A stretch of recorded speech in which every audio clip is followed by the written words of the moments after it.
по неколку дена немање улично осветлување во горниот дел на Струмица, од јавното претпријатие паркиралиште информираа дека уличното повторно е во функција. Како што велат од паркиралиште, санирани се дефектите на двете трафостаници, каде минатата недела беа детектирани проблеми.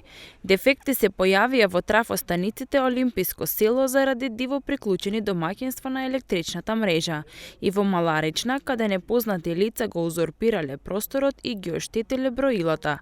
Со што без електрично напојување беа улиците Крушевска република, 5 ноември, Димитар Влахов и Линденска, Плачковица, Славчо Стојменски и Бетовенова. Од јавното претпријатие паркиралиште се надеваат дека во иднина нема да се појавуваат вакви проблеми. Воспротивно, ќе бидат изречени соодветни казни за несовесните граѓани од страна на надлежните институции.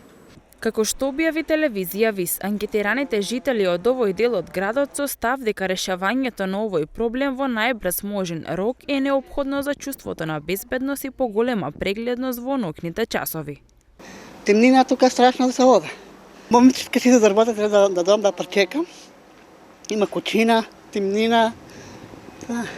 Ова не е прв таков случај. Изминатата година голем дел од мрежата за јавно осветлување во дел од населените места и градот беа без електрично напојување. Земајќи ги во обзир и временските неприлики како предизвикувач на ваквите незгоди. Во повеќето од случаите, причината за прекин на струја е предизвикана од човечкиот фактор.